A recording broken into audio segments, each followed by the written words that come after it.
Hello friends, welcome to chef food Tamil. நான் உங்கள் chef John. இந்த வீடியோவில் நம்ம என்ன பார்க்க போகிறோன்னா, மட்டன் பிரியாணி 3 கிலோவில் நம்ம எப்படி செய்கிறதுன்னு பார்க்கலாம்.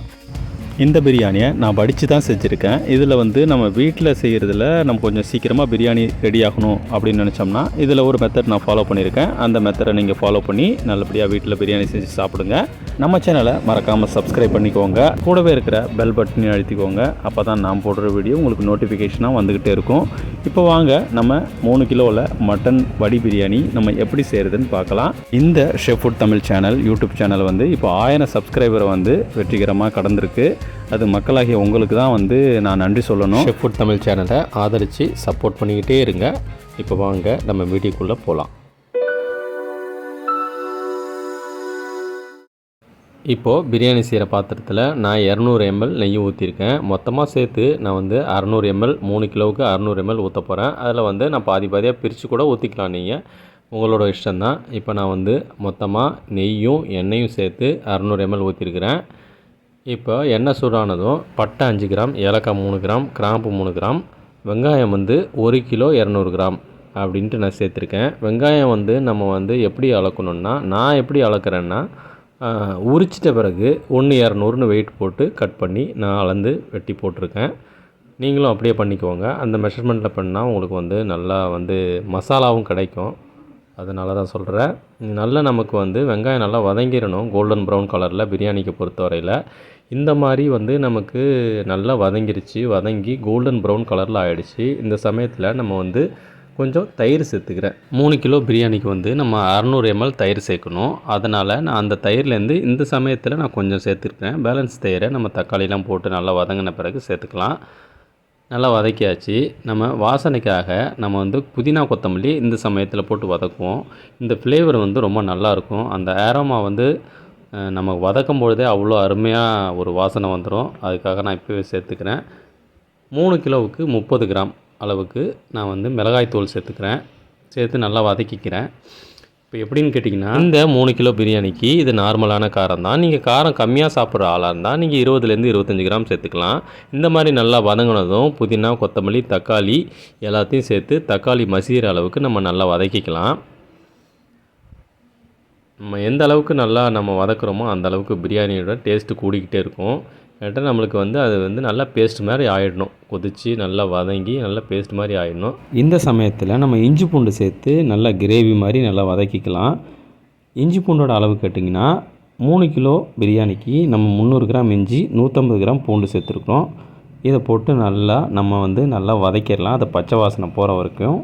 பாருங்கள் எப்படி அது தொக்கு மாதிரி ஆகுது பாருங்கள். இந்த மாதிரி நல்லா நம்ம வதக்கி அந்த பச்சை வாசனைலாம் போன பிறகு நம்ம பேலன்ஸ் வச்சுருக்கிற தயிரையும் ஆட் பண்ணிடலாம். ஆட் பண்ணி நம்ம நல்லா பிரியாணி மசாலா ரெடி பண்ணிடலாம்.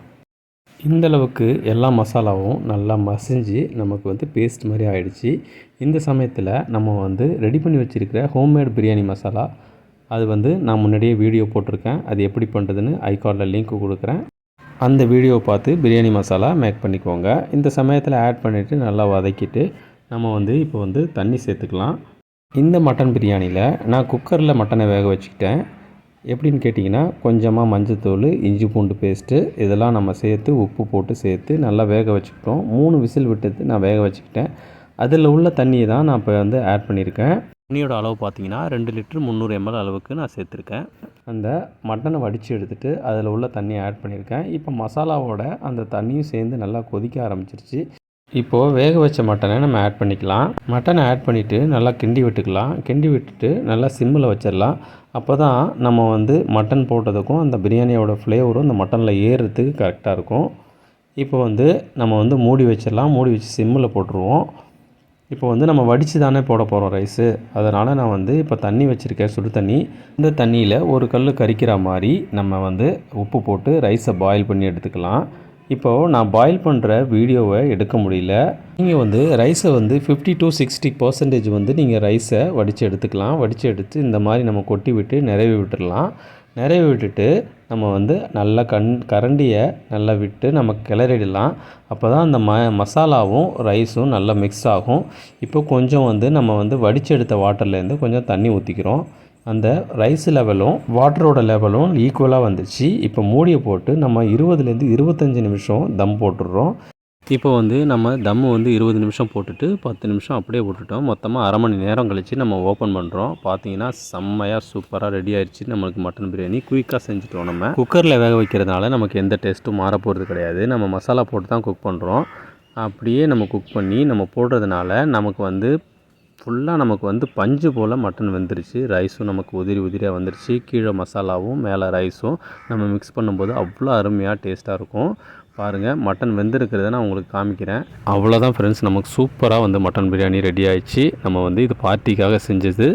அதனால் வந்து நம்ம வந்து பார்ட்டிக்கு இப்போ வந்து சர்வீஸ் பண்ணிடலாம். நம்ம ஃபுட் கான்டெக்ட்டில் கொடுத்துட்டோம்னா அவங்க வந்து பஃபே பார்ட்டி தான் அழகாக பிக்கப் பண்ணி சாப்பிட்டுப்பாங்க.